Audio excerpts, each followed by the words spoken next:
এই জাহার তলে ঢুকিয়ে তোমরা দুজন কি করো? কি করো? সাদা কি করো? কি করো?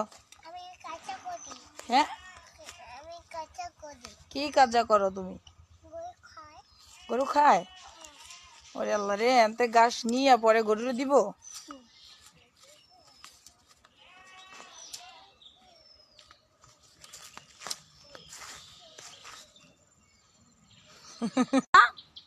এই বের হয়ে আসো, আর ঘাস তোলা লাগবো না। সাউদা একটা কাজের আর এটা হইলো অকাজের। সাউদাটা কি সুন্দর করে ঘাস তুলতেছে আমাদের গরুর জন্য, দেখুন কত ভালো। আজকে ভাত সাউদারই খাওয়াবো, মারিয়ার কোনো ভাত নাই। এই যে ওই জাকার নিচে ঢুইকা পরে এই যে ঘাস তুলছে, তুইলা পরে এই যে রাখছে, এখন গরুরে দিব। এত কাজের মেয়েটা। উফ। এখন তুমি তুমি ধরো না, ওই দিব গরুরে। গরুরে দিয়ে আসো, যাও। কোনটারে দিবা? কোনটারে দিবা?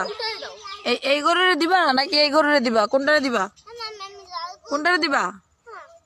ওইটারে দিবা? ওইটা গুতা দিব, ওইটা গুতা দিব, ওইখানে যাও না। এইটারে দাও, এইটা ভালো, এই গরুরে দাও। বাবা কত লক্ষ্মী, কত ভদ্র। আর থাক, আর তোলা লাগবো না বোন, অনেক হইছে।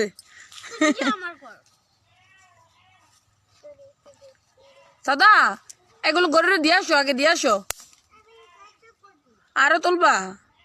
আরো তুলবো। আর এই যে আমার ম্যাডাম ফুলি দাঁড়ায় আছে এই জায়গায়। ম্যাডাম ফুলির আছে শুধু ঢং, কাজের বেলায় নাই। আর এটা হইলো কাজের।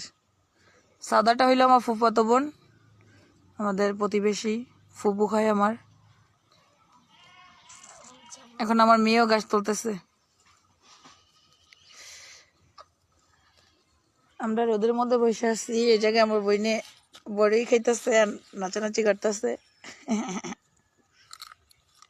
সেই স্বাদ।